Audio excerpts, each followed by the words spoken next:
Good morning students.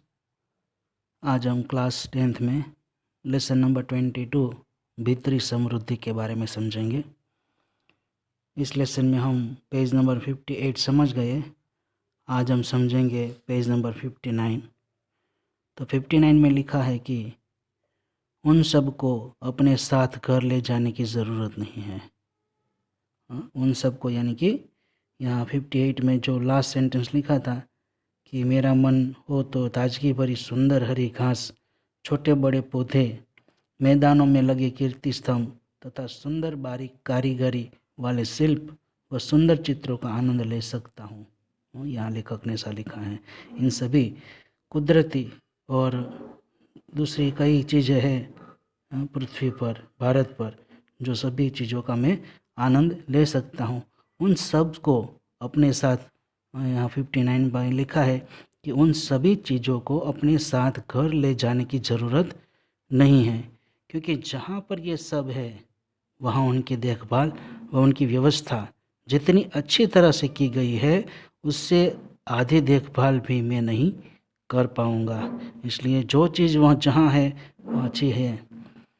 इस सृष्टि ने मुझे इस प्रकार की अनेक चीज़ें प्रदान की है। इस पृथ्वी ने, इस दुनिया ने मुझे इस प्रकार की अनेक चीज़ें दी है, ऐसा लेखक यहाँ कहते हैं। वन में घूमते हुए प्राणी हमारे हैं। जंगल में जो जितने भी प्राणी हमें दिखाई देते हैं वो सभी हमारे हैं। नक्षत्र तथा महकते हुए फूल हमारे हैं। समुद्र, हवा, पक्षी तथा वृक्ष भी हमारे हैं। अब हमें दूसरी किसी चीज़ की आवश्यकता नहीं है। यहाँ लेखक कहते हैं कि अब हमें दूसरी कोई भी चीज़ देखने की आवश्यकता नहीं है। इस युग से पहले के सभी युग हमारे लिए काम करके गए हैं। इस युग से पहले के सभी युग हमारे लिए काम करके गए हैं। हमें तो केवल अन्न व वस्त्र प्राप्त करने की आवश्यकता है। हमें सिर्फ हमारे लिए अनाज और कपड़े प्राप्त करने की आवश्यकता है, और ये प्राप्त करना इस धरती पर बहुत आसान है, और ये सब कुछ प्राप्त करना इस पृथ्वी पर, इस धरती पर बहुत इजी है। वाल्मीकि स्वामी, रामतीर्थ, विवेकानंद, दयानंद, अरविंद के पास आखिर कौन सा जमा किया हुआ धन था? ये सभी महान पुरुष हो गए, ये सभी के पास कौन सा जमा किया हुआ रुपया था, पैसा था?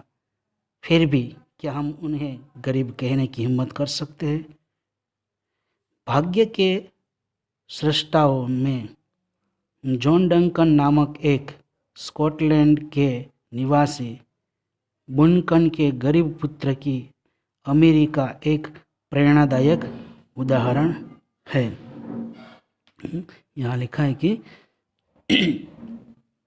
भाग्य के सृष्टाओं में जॉन डंकन नामक एक स्कॉटलैंड के निवासी बुनकर के गरीब पुत्र की अमीरी का एक प्रेरणादायक यहाँ एग्जाम्पल है। जॉन बिल्कुल अनपढ़ था, संकुचित दृष्टि का अशक्त, कुबड़ा तथा आर्थिक दृष्टि के कंगाल परिवार का पुत्र था। एकदम गरीब परिवार का पुत्र था ये जॉन डंकन।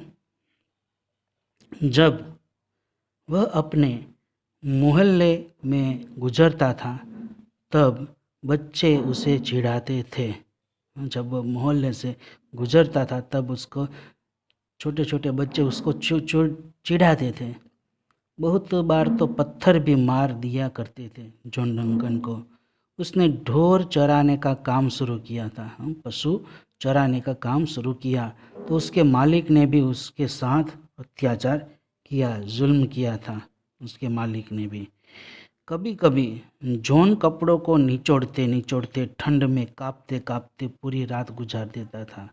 ऐसा काम भी जॉन डंकन ने किया था। एक दिन जॉन की इच्छा हुई कि वह पढ़ाई करना सीखे, वह पढ़ना सीखे, ऐसी जॉन को इच्छा हुई। कुछ समय के पश्चात जब वह बुनाई के काम पर गया तब उसने स्कूल में पढ़ने वाली एक 12 वर्ष की लड़की से उससे पढ़ाने की विनती की। यहाँ लिखा है कि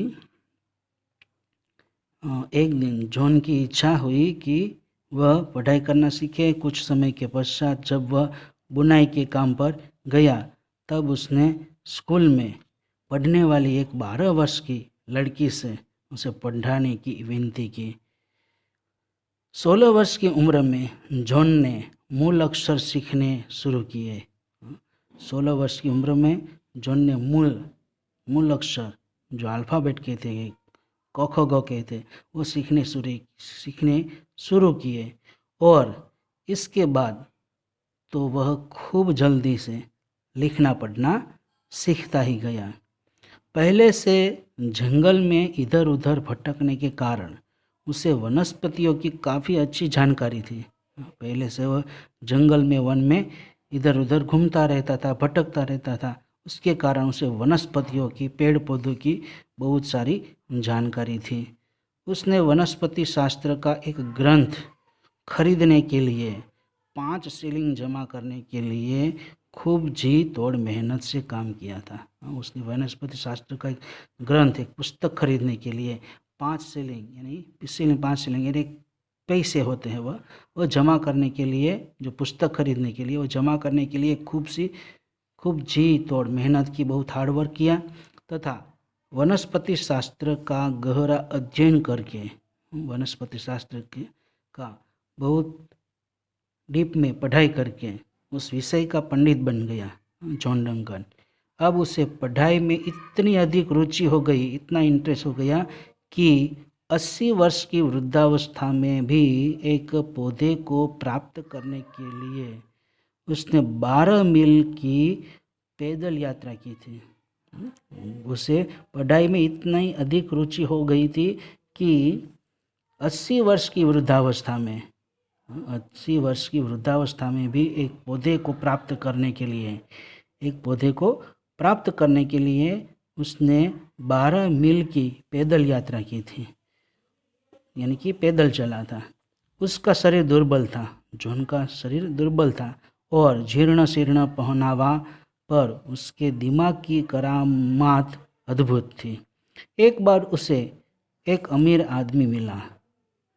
जब उसे पता चला कि बाहर से एकदम साधारण सा दिखने वाला जॉन वनस्पति विज्ञान का महापंडित है तो वह इस पर फिदा हो गया, जॉन पर फिदा हो गया और उसने उसका जीवन चरित्र अखबार में छपवा दिया।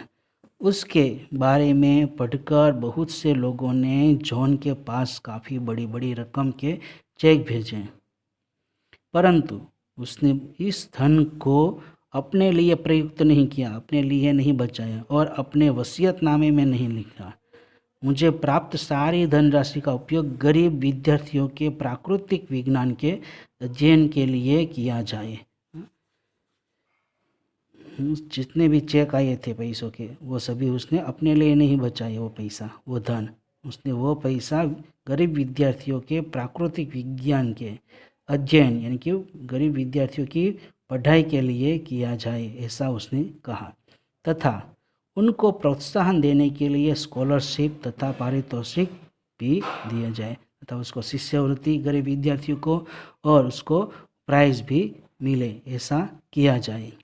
जॉन ने कीमती पुस्तकों का अपना ग्रंथालय भी आम लोगों के लिए उपयोग के लिए दान में दे दिया। उसके जो कीमती पुस्तकें थी वह भी लाइब्रेरी आम लोग यानी कि सामान्य गरीब लोगों के उपयोग के लिए उसने दान में दे दिया था। भारत के अनेक महापुरुष भी इसी प्रकार गरीबी, अभाव तथा कठिनाइयों के दलदल में खिलने वाले कमल हैं। भारत के अनेक महापुरुष भी इसी प्रकार गरीबी, अभाव यानी कोई भी बात की कमी तथा कठिनाइयों तथा मुश्किलों के दलदल में खिलने वाले कमल यानी कि कीचड़ में खिलने वाले कमल हैं। अपने अपने क्षेत्रों में उन्होंने मूल्यवान प्रदान दिए हैं। अपने अपने क्षेत्र में, अपने अपनी लाइन में उन्होंने बहुत कीमती चीज़ों का योगदान दिया है। धन के लिए उन्होंने धर्म, कर्तव्य परायण को लज्जित नहीं किया है। यानी कि अपने धर्म को धन के लिए लज्जित नहीं किया, अपमानित नहीं किया। द्रव्य के लोभ में अपनी नीयत खराब नहीं की, यानी कि धन के लोभ में अपनी नीयत, अपनी छाप खराब नहीं की। पद के लिए प्रतिष्ठा के साथ छेड़छाड़ नहीं की है, अपनी पद के लिए प्रतिष्ठा के साथ, अपने स्टेटस के साथ, अपनी इज्जत के साथ छेड़छाड़ नहीं की।